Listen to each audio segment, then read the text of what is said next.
The blood-red sunset painted the horizon as Lillian Ward clutched her 5-year-old daughter Emma's hand, standing at the edge of Rimrock, Colorado. The year was 1885, and like the dying light before them, Lillian's hope was fading fast. They had been traveling for weeks, since the fire that had claimed their small Kansas homestead and her husband Thomas's life, leaving them with nothing but the clothes on their backs and a locket containing his photograph. "Mama, I'm tired," Emma whispered, her small face smudged with dirt from the long journey. Her golden curls hung limply around her thin shoulders, and Lillian's heart ached at the weariness in her daughter's blue eyes. "I know, sweetheart," Lillian replied, adjusting the small bundle of their remaining possessions. "We'll find somewhere to rest soon." Main Street stretched before them, lined with wooden buildings, their windows glowing with lamplight as evening descended. Wagons and horses moved through the dusty road, and the sounds of a piano drifted from the saloon. Lillian gripped Emma's hand tighter as they made their way toward the general store, hoping for information about work. The storekeeper, a balding man with spectacles perched on his nose, looked up as the bell above the door jangled. His eyes narrowed slightly at their disheveled appearance. "Evening, madam," he said cautiously. "Something I can help you with?" Lillian squared her shoulders. "I'm looking for work, sir. My daughter and I have just arrived in town." The man's expression softened somewhat. "Name's Herbert Wells. I run this establishment." He glanced at Emma, who was staring wide-eyed at the candy jars on the counter. "Not much call for help right now, I'm afraid. Times are hard all over." "I can clean, cook, so anything," Lillian said, desperation creeping into her voice. "We don't need much," Herbert sighed. "Could ask around for you in the meantime." He reached beneath the counter and pulled out a small paper bag, filling it with a handful of hard candies. He handed it to Emma with a gentle smile. "For the little one." Emma looked to her mother for permission before accepting the gift with a shy "Thank you, sir." "There's an old shed behind the livery stable," Herbert continued, addressing Lillian. "Not much, but it might keep you out of the night air. Stable owner's name is Powell. Tell him I sent you." Lillian felt tears threatening. "Thank you, Mr. Wells. Your kindness won't be forgotten." As they stepped back into the fading light, Lillian noticed a commotion down the street. A group of men had gathered around a tall figure on horseback. Even from a distance, she could see the man sat easily in the saddle, his broad shoulders silhouetted against the darkening sky. "Come along, Emma," she said, turning toward the livery stable. Whatever was happening wasn't their concern. Finding shelter before nightfall was all that mattered now. The livery stable smelled of hay and horses, a comforting scent that reminded Lillian of better days. The stable owner, a gruff older man with a shock of white hair, listened to her request with a frown. "Herbert's too soft-hearted," he grumbled, but he jerked his thumb toward the back of the property. "Shed's back there. Roof leaks when it rains, but it's been dry for weeks. No charge, but I don't want no trouble." "No trouble, sir. Thank you," Lillian assured him. The shed was little more than 4 walls and a roof with a dirt floor and cobwebs in the corners, but it was shelter. Lillian spread their thin blanket in the cleanest corner and sat down, pulling Emma onto her lap. "Just for tonight," she promised, stroking her daughter's hair. "Tomorrow will be better." Emma nodded sleepily, the long journey having taken its toll. "Can we have a real house someday, Mama?" "With beds and everything," Lillian swallowed hard.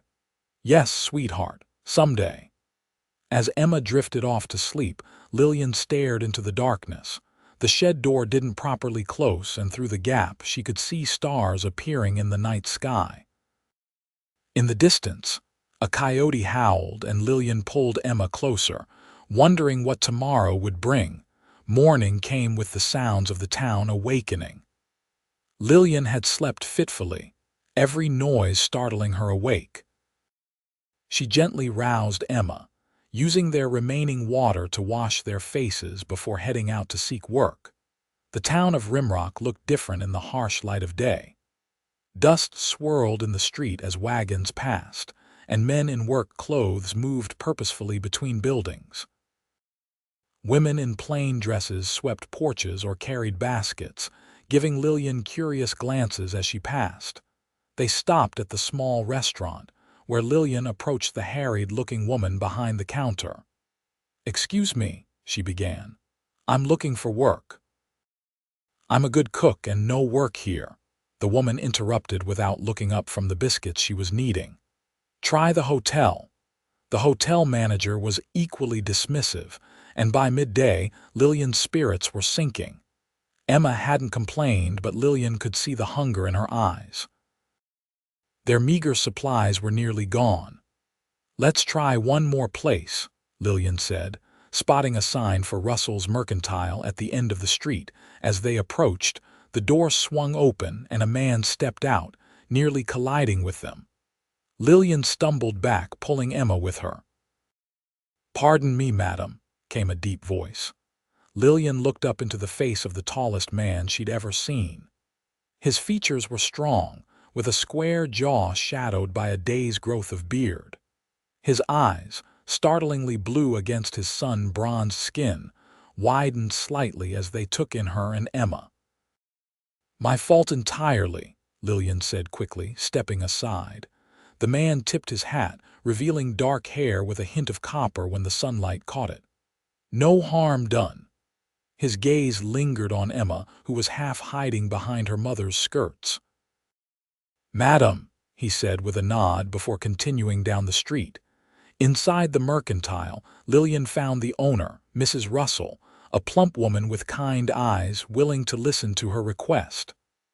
"I can't offer much," Mrs. Russell said after hearing Lillian's situation.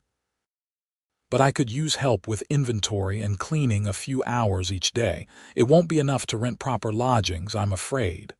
"Anything would help," Lillian said gratefully. "When can I start?" "Tomorrow morning. 8 o'clock." Mrs. Russell hesitated, then reached beneath the counter. "Here," she said, handing Lillian a small parcel wrapped in brown paper. "Some bread and cheese for you and your little girl." Lillian felt her eyes fill with tears. "Thank you.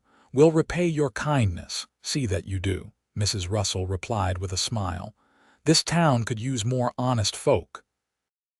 That night back in the shed, Lillian shared the food with Emma, trying to make a small celebration of their good fortune. "See," she said, brushing crumbs from Emma's chin. "Things are looking up already." Emma nodded, but her small face remained solemn. "When will we have a real home again, Mama?" Lillian pulled her daughter close. "Soon, I promise. We just need to work hard and save our money." But as Emma fell asleep in her arms, Lillian wondered how long soon might be. The wages Mrs.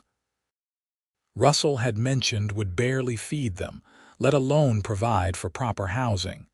Still, it was a start. The weeks that followed settled into a routine. Lillian worked at the Mercantile in the mornings, then took on washing and mending for some of the town's more affluent residents in the afternoons. Emma stayed with her at the store, helping in small ways and charming the customers with her shy smile. They continued to sleep in the shed behind the livery stable. Though Lillian had cleaned it thoroughly and added a few comforts, a second blanket purchased with her first wages, a small oil lamp, a wooden crate that served as both table and chair. Still, it was no place for a child, especially with autumn approaching and cooler nights ahead. One evening, as Lillian was hanging laundry to dry behind the shed, she heard hoofbeats approaching. Turning, she saw the tall man from the Mercantile riding toward the stable. In the weeks since their brief encounter, she had learned his name was Keaton Blackwood, a rancher who owned land outside of town. People spoke of him with respect, though he kept mostly to himself. He dismounted with the easy grace of a man who had spent his life on horseback and led his horse toward the stable. As he passed, he noticed Lillian and touched the brim of his hat in greeting. "Evening, madam." "Good evening, Mr. Blackwood," Lillian replied, surprised that he had stopped. His eyebrows rose slightly at her use of his name, and a half-smile touched his lips. "Word travels fast in small towns." "Indeed it does," she agreed. "I'm Lillian Ward, I know." At her questioning look, he added, "Mrs. Russell speaks highly of you." Before Lillian could respond, Emma emerged from the shed, rubbing her eyes sleepily. She froze when she saw the tall stranger. Keaton crouched down to her level, his movements slow and deliberate. "Hello there. You must be Emma." Emma nodded, edging closer to her mother. "I have something that might interest you," Keaton said, reaching into his pocket. He withdrew a small wooden carving of a horse. "Made this yesterday. Thought you might like it." Emma's eyes widened. She looked to her mother for permission before tentatively accepting the gift. "Thank you, sir," she whispered. "You're welcome, little lady." Keaton straightened, his eyes meeting Lillian's. "Heard you've been staying out here. Winter's coming on. Not a good place for a child." Lillian stiffened. "We're managing." Keaton nodded, seeming to understand her pride. "Just an observation, Mrs. Ward. Not a judgment." He touched his hat again. "Evening to you both." As he led his horse away, Lillian watched him go, struck by the kindness in his gesture toward Emma. The wooden horse was expertly carved, with flowing mane and tail and delicate features. Emma clutched it to her chest, her face alight with pleasure. "Mama, look how pretty it is," she said, showing Lillian the carving. "It's beautiful, sweetheart," Lillian agreed, wondering about the man who had taken the time to create such a gift for a child he barely knew. The following day, as Lillian was sweeping the mercantile floor, Mrs. Russell approached her with an envelope. "This came for you," she said, handing it to Lillian. Puzzled, Lillian opened it to find a folded note and several bills. The note was brief: "For proper lodging. Not charity, in advance against future work. Blackwood Ranch needs help with various tasks. Discuss terms at your convenience." Lillian stared at the money enough to rent a small room at the boarding house for at least a month. "Is something wrong?" Mrs. Russell asked, noting her expression. "Mr. Blackwood. He's offering work and an advance for lodging," Lillian explained, still stunned. Mrs. Russell smiled. "Keaton's a good man. Lost his wife in childbirth some years back. Keeps to himself mostly, but he's fair and honest. You could do worse for an employer." Lillian frowned. "I can't accept charity." "Did the note say it was charity?" "No, but then it's not," Mrs. Russell said firmly. "The man needs help and you need work. Simple as that." She patted Lillian's arm. "Think of Emma, dear. A proper roof over her head before the snow flies." That evening, after securing a small room at the boarding house and settling an excited Emma into a real bed for the first time in months, Lillian sat by the window, considering Keaton Blackwood's offer. Pride warred with practicality. The work at the mercantile wasn't enough to sustain them long-term, and while she was grateful for it, she knew she needed something more substantial. Decision made, she resolved to visit Blackwood Ranch the next day to discuss the terms of employment. Whatever his reasons for offering help, she would ensure it was a fair business arrangement. The following morning, after leaving Emma with Mrs. Russell, Lillian borrowed a horse from the livery stable and followed the directions to Blackwood Ranch. The ride took nearly an hour, the trail winding through rolling hills dotted with pine and aspen trees beginning to turn gold with the approach of autumn. Blackwood Ranch spread across a valley, nestled against the foothills. A large two-story house of weathered wood and stone dominated the property, with a barn, corrals, and several outbuildings nearby. Cattle grazed in the distance, and the sound of hammering came from one of the structures.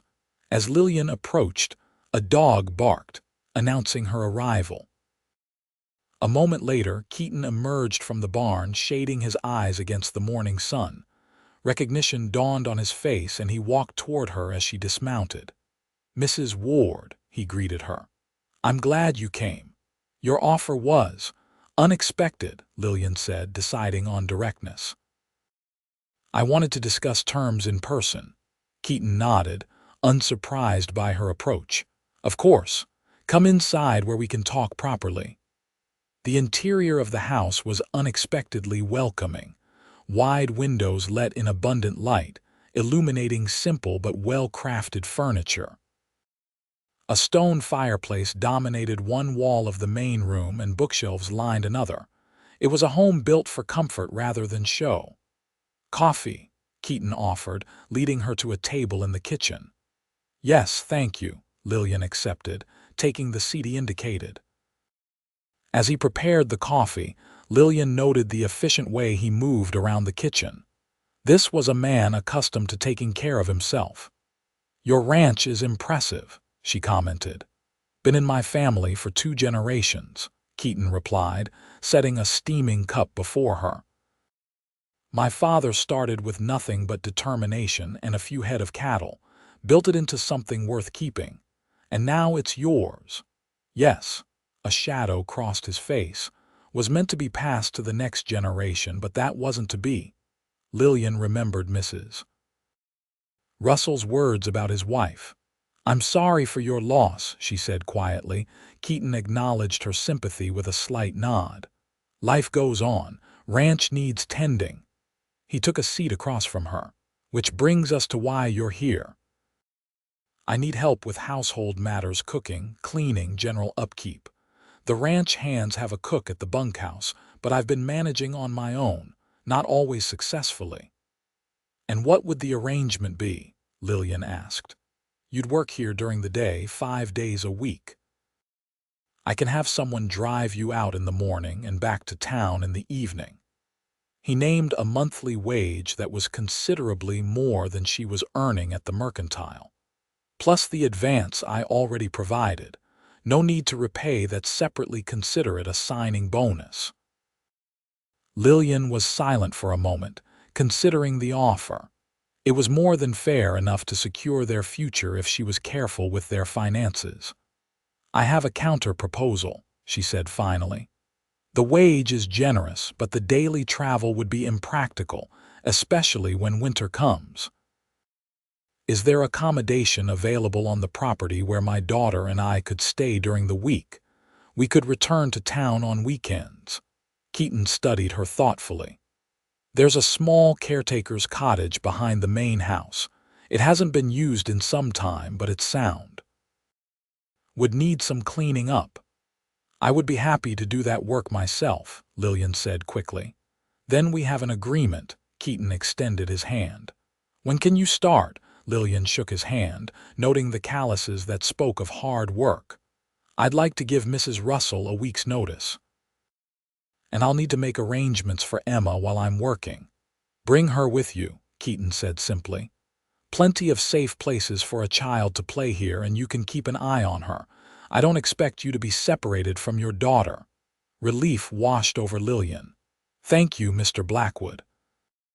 "That's very understanding." "Keaton," he corrected. "If we're going to be working together, there's no need for formality." The week passed quickly as Lillian prepared for the change. Mrs. Russell was disappointed to lose her help, but understood the opportunity was too good to pass up.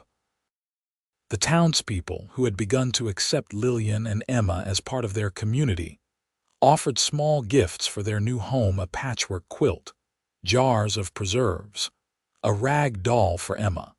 On the appointed day, Keaton arrived in town with a wagon to transport them and their few belongings to the ranch.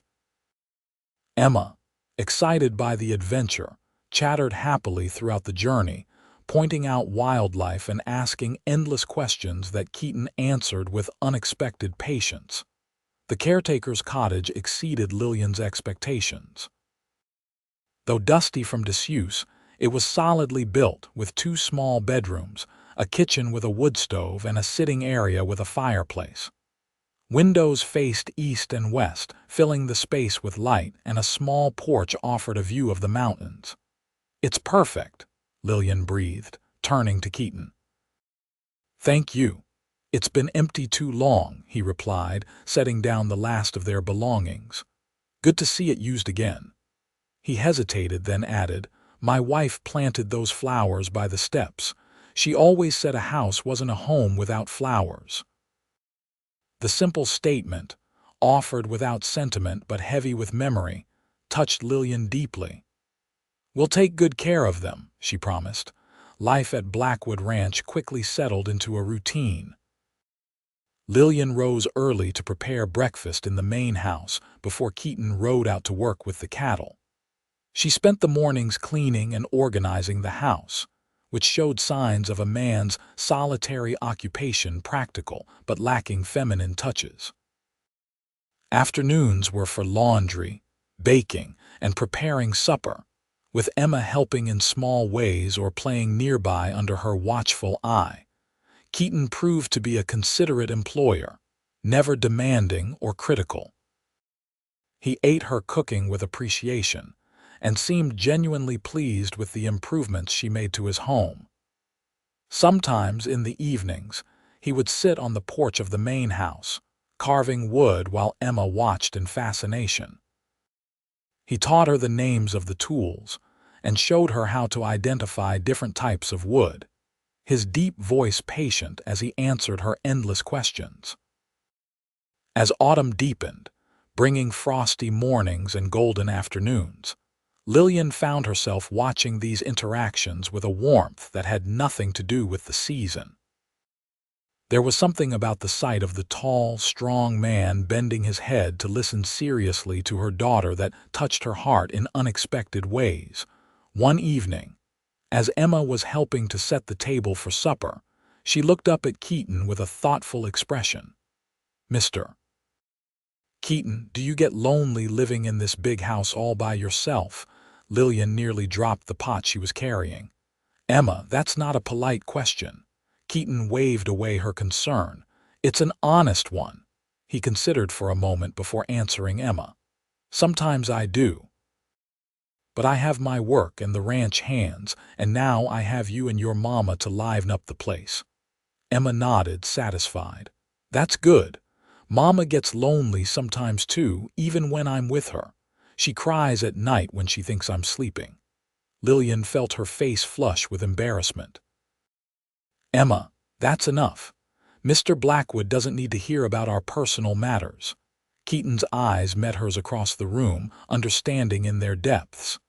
"No shame in grief, Mrs. Ward. We all carry our burdens." That night, after Emma was asleep in the cottage, Lillian sat on the small porch, wrapped in a shawl against the evening chill. The stars were brilliant overhead, and in the distance, a coyote called to its mate. She was startled when a figure emerged from the shadows. "Keaton, carrying 2 steaming cups. Thought you might like some tea," he said, offering one to her. "Thank you." She accepted the cup, the warmth welcome against her cold fingers. He settled on the step below her, his broad shoulders silhouetted against the night. For a while they sat in companionable silence, sipping their tea. "Your daughter is something special," Keaton said finally. "Smart as a whip and brave too," Lillian smiled. "She is. She's had to be this past year. It hasn't been easy for her. Children are resilient, more so than adults sometimes." He turned to look at her. "How did you lose your husband, if you don't mind my asking?" Lillian sighed, the familiar ache of loss rising in her chest. "Fire, our farm in Kansas. Thomas was trying to save our livestock when the barn collapsed. I barely got Emma out in time." She stared into her tea. "We lost everything." "I'm sorry," Keaton said simply. "Loss leaves a hole that never quite fills in." "Your wife?" Lillian asked softly. Keaton was quiet for so long that she thought he wouldn't answer. "Anne," he said finally. "Fever after childbirth. The baby, our son, died too. 7 years ago now." "I'm sorry," Lillian echoed his words, understanding the inadequacy of the phrase but having nothing better to offer. Life goes on, Keaton said, rising to his feet. Dawn comes early. Best get some rest.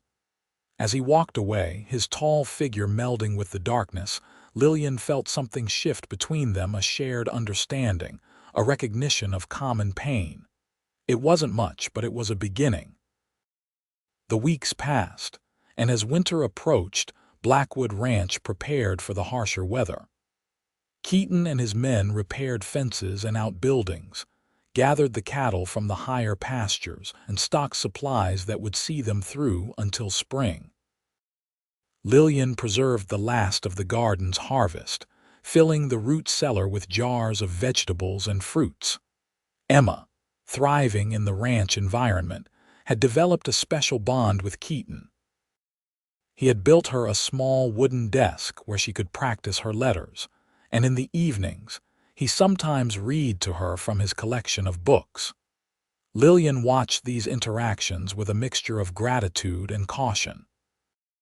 Thomas had been gone just over a year, and while she treasured the security Keaton had provided, she wasn't ready to acknowledge the growing warmth she felt in his presence. The first snow came in early November, transforming the ranch into a wonderland of white. Emma's delight in the snow was infectious, and even Keaton seemed to lighten as he showed her how to build a snowman and make angels in the fresh powder. As they worked together to prepare for the ranch's Thanksgiving celebration, which would include the Hands and their families, Lillian realized how comfortable she had become in Keaton's home. What had begun as an employment arrangement had evolved into something more, a partnership of sorts, with mutual respect and shared purpose. The day before Thanksgiving, as Lillian was preparing pies in the kitchen, Keaton entered, stomping snow from his boots. "Storm's coming," he announced. "Big one from the look of the clouds. Might want to move you and Emma into the main house until it passes. Cottage might get cut off if the snow drifts." Lillian glanced out the window at the darkening sky. "How long do you think it will last?" "Hard to say. Could be a day, could be 3. He moved to the stove, warming his hands. "Got the men securing the livestock now. We should be prepared by nightfall." That evening, Lillian and Emma moved their essential belongings into the main house, taking the 2 guest rooms on the second floor. The wind had picked up, howling around the eaves and driving snow against the windows in white sheets. After Emma was settled in bed, Lillian descended to the main room, where Keaton was building up the fire. The warmth and light created a cozy haven against the storm raging outside. "Emma asleep?" Keaton asked, straightening from his task. "Yes, though she was too excited about the adventure to settle down easily," Lillian replied with a smile. "Thank you for taking us in." "Wouldn't have it any other way," Keaton said, gesturing for her to take a seat in one of the chairs flanking the fireplace. "Can I get you something?" "Tea." "Something stronger. Tea would be lovely," Lillian said, sinking gratefully into the comfortable chair. The day had been long, preparing for both the holiday and the storm. When Keaton returned with the tea, he took the opposite chair, stretching his long legs toward the fire. Outside, the wind moaned, and snow tapped against the windows like ghostly fingers. "Reminds me of winters when I was a boy," Keaton said, his eyes on the flames. "My mother would read to us during storms, my sister and me. Said the stories would take us away from the howling wind." "You have a sister?" Lillian asked, surprised. He had never mentioned family beyond his parents. "Had," Keaton corrected gently. "Catherine died of tuberculosis when she was 20, before I met Anne." "So much loss," Lillian murmured, understanding better now his solitary nature. Keaton's eyes met hers. "We all have our share of sorrows. It's how we carry them that matters." They talked long into the night, the storm providing a backdrop to their conversation. Keaton spoke of his childhood on the ranch, the dreams his father had for the land, and his own hopes for its future.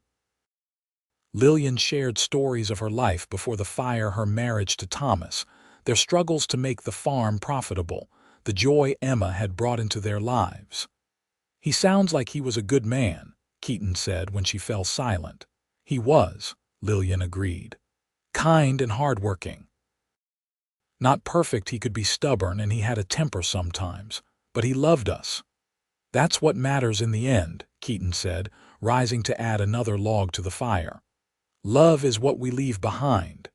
The simple statement, offered without pretense, touched Lillian deeply.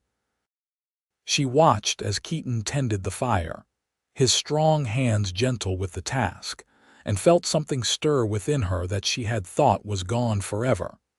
The storm lasted 2 days, during which time they remained in the main house. Emma delighted in exploring the rooms she hadn't seen before, especially Keaton's study with its shelves of books and curious objects collected over years. Keaton, seemingly amused by her interest, showed her his prized possessions: a fossilized leaf found in the hills, an arrowhead from an ancient hunting ground, a small music box that had belonged to his mother. On the third morning, they awoke to brilliant sunshine reflecting off pristine snow. The world outside was transformed, familiar landmarks hidden beneath drifts that reached the lower windows of the house. "It's beautiful," Lillian breathed, standing at the kitchen window with her morning coffee. "And a lot of work," Keaton added pragmatically, though his eyes held appreciation for the scene. "We'll need to dig out the paths to the barn and bunkhouse, check on the cattle in the lower pastures. Can I help?"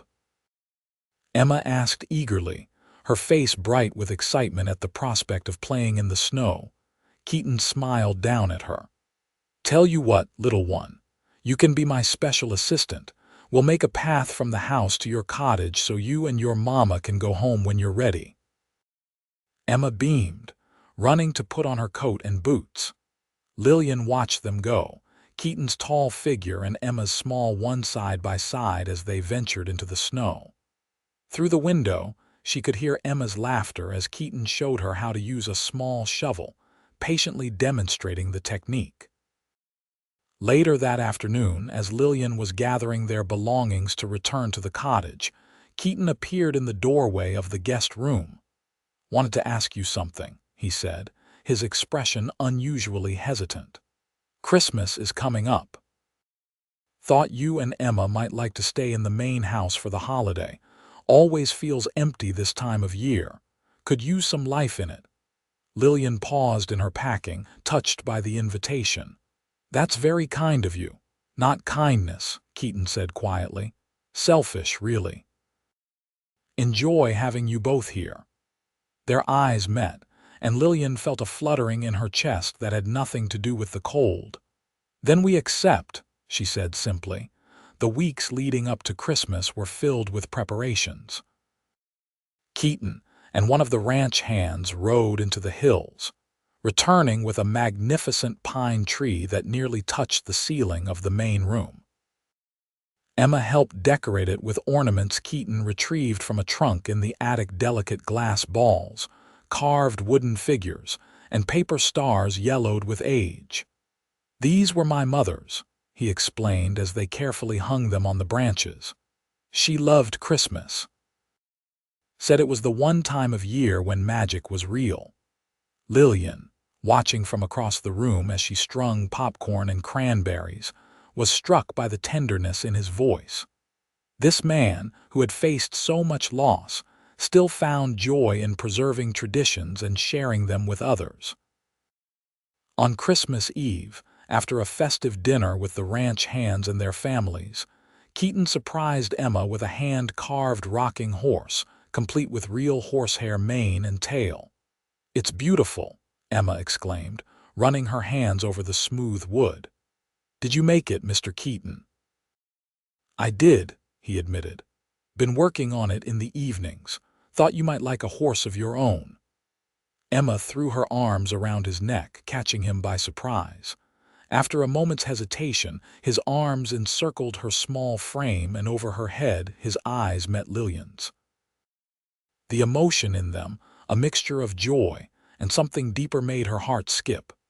Later, after Emma had been tucked into bed with visions of Santa Claus dancing in her head, Lillian joined Keaton by the fire. The room was illuminated only by the flames and the twinkling lights of the Christmas tree, casting a warm, golden glow. "Thank you for the rocking horse," Lillian said softly. "Emma hasn't been this excited since, well, since before we lost Thomas." "She deserves happiness," Keaton replied. "So do you, Lillian." It was the first time he had used her given name, and the sound of it in his deep voice sent a shiver through her that had nothing to do with the winter night. "I have something for you, too," he continued, reaching into his pocket. He withdrew a small package wrapped in tissue paper. "It's not much, but I thought you might like it." Lillian unwrapped the gift to reveal a small silver locket on a delicate chain.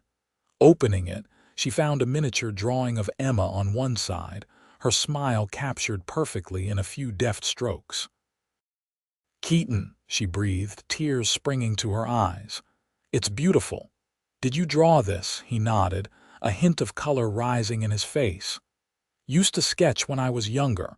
Don't get much practice these days." "I love it," Lillian said, closing the locket and holding it to her heart. "I have something for you as well, though it seems inadequate now." She retrieved a package from beneath the tree and handed it to him. Inside was a hand-knitted scarf in deep blue wool, the color chosen to match his eyes. "You made this?" Keaton asked, running his fingers over the fine stitches. "During the evenings after Emma was asleep," Lillian explained. "I noticed your old one was getting worn." Keaton wrapped the scarf around his neck, the soft wool a stark contrast to his weathered features. "No one's made me anything in a long time," he said quietly. "Thank you." They sat in companionable silence, watching the fire burn down to embers. The house was quiet, the only sounds the occasional pop from the fireplace and the soft ticking of the clock on the mantel. "Lillian," Keaton said finally, his voice low, "I'm not good with words, never have been. But I want you to know." He paused, searching for the right expression. "Having you and Emma here, it's brought life back to this house, to me." Lillian felt her heart quicken.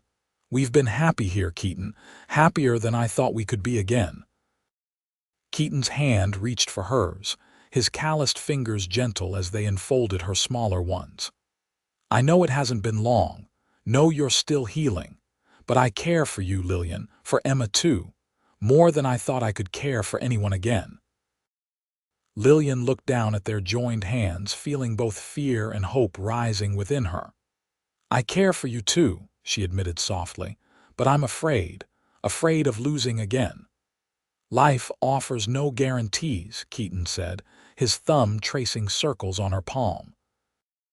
"All we can do is face each day with courage and hold tight to the good that comes our way." He leaned forward slowly, giving her time to pull away if she wished.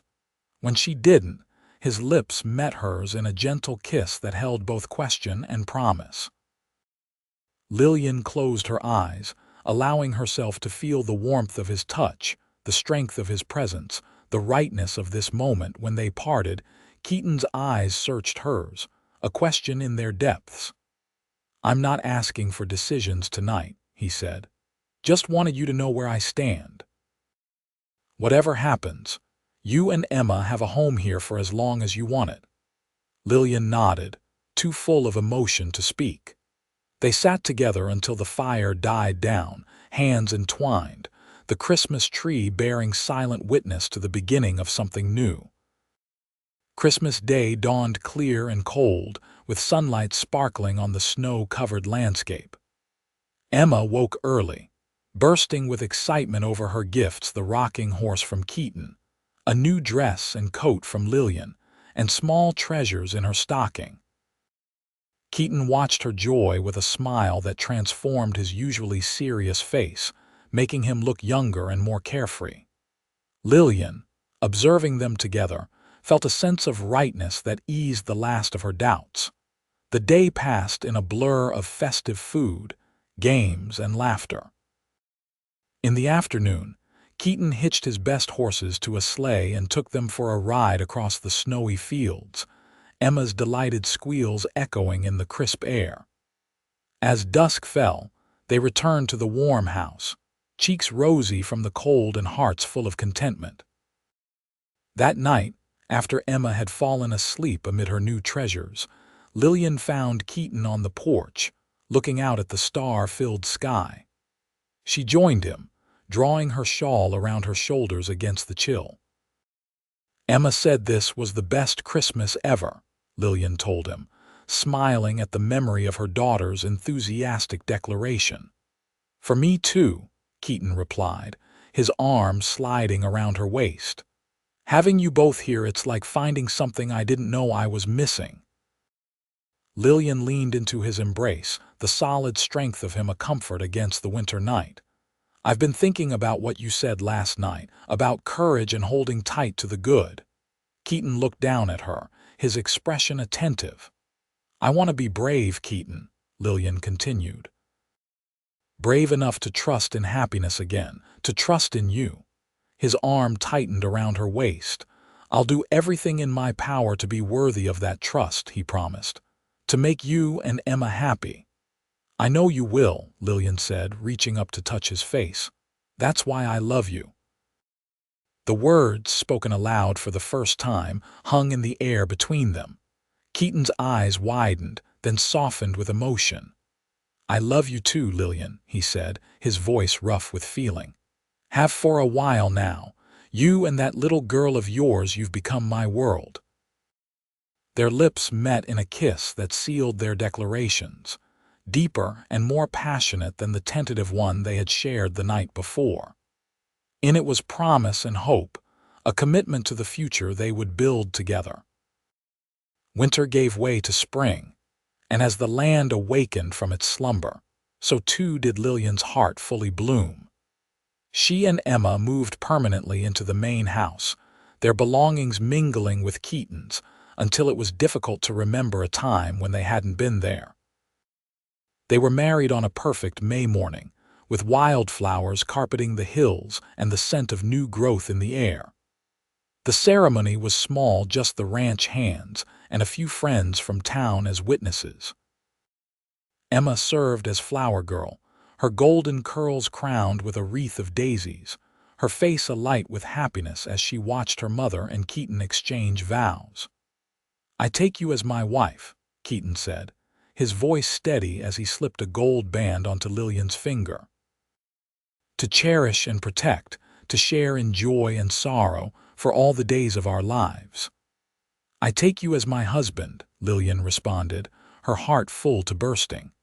"To love and support, to build a life of meaning and purpose for all the days of our lives." The minister pronounced them man and wife, and as Keaton kissed his bride, a cheer went up from the assembled guests. Emma rushed forward to hug them both, and Keaton lifted her into his arms, including her in the celebration. That evening, after the guests had departed and Emma was asleep, Keaton led Lillian onto the porch of what was now truly their home.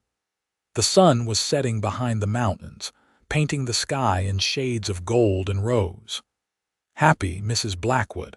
Keaton asked, his arms encircling her from behind. "More than I ever thought possible," Lillian replied, leaning back against his chest. "It's strange, a year ago I had lost everything, and now—" "And now," Keaton prompted when she fell silent. Lillian turned in his arms to face him. "Now I have everything. A home, a husband who loves me, a future full of promise." She reached up to touch his face, her fingers tracing the lines etched by sun and wind. "And Emma has a father who adores her." "She makes it easy," Keaton said with a smile. "Smart, brave, kind, just like her mother." "There's something I've been meaning to tell you," Lillian said, a hint of nervousness in her voice. "I wanted to wait until after the wedding." Keaton's expression grew concerned. "Everything all right?" Lillian smiled, taking his hand and placing it on her stomach. "Everything is perfect. We're going to have a baby, Keaton. In the fall." For a moment, Keaton stood frozen, his eyes wide with disbelief.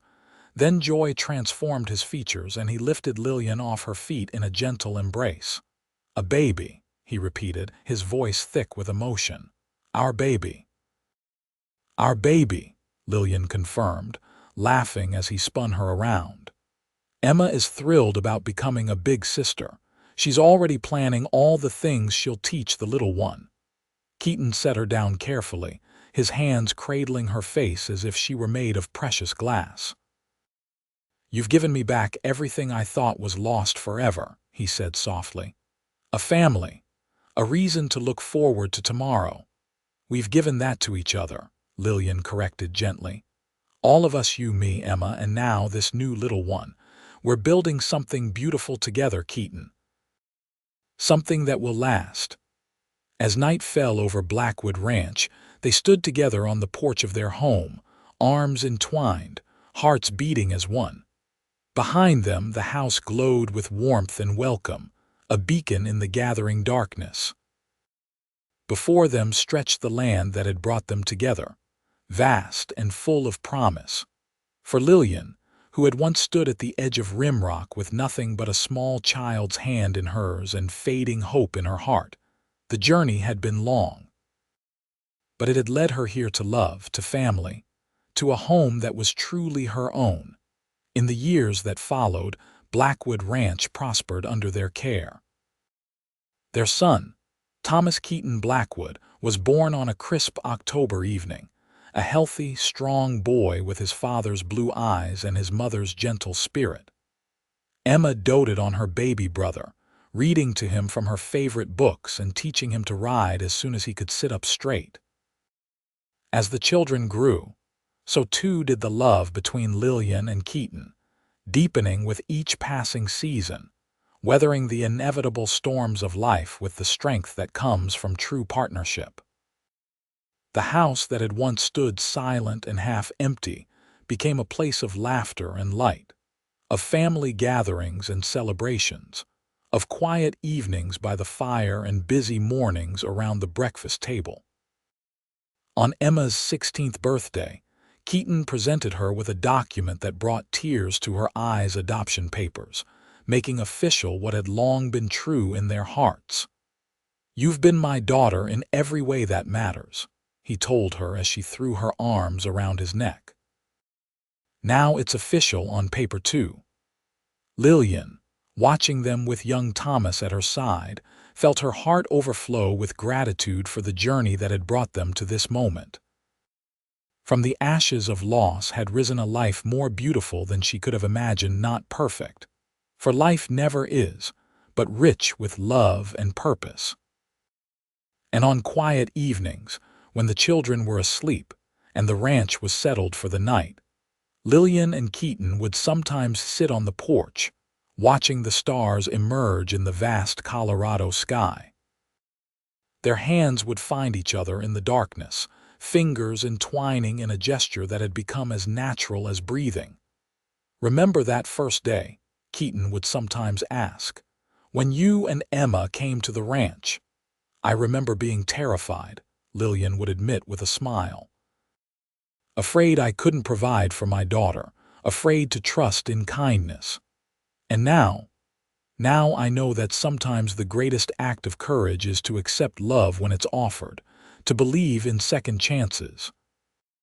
She would lean her head against his shoulder, content in the knowledge that she was exactly where she was meant to be. "To recognize home when you find it." And Keaton would draw her closer, his arms strong around her shoulders, his voice soft in the darkness. "This home is yours, Lillian. Always has been, always will be." In those words, spoken with the simple honesty that was his nature, Lillian found the truth that had guided their journey from strangers to family. Home wasn't just a place with walls and a roof. It was where hearts connected, where wounds healed, where love transformed loss into possibility. It was where a young widow and her daughter, who had once slept with no bed to call their own, had found not just shelter but belonging. Where a lonely rancher had opened his door and, in doing so, had opened his heart to the family he thought he would never have. Together, they had built something that would endure long after they were gone, a legacy of love that would pass to their children and their children's children. A home in the truest sense of the word. And as the stars wheeled overhead and the night deepened around them, Lillian and Keaton Blackwood held fast to each other, grateful for the journey that had brought them together and the love that had made them whole.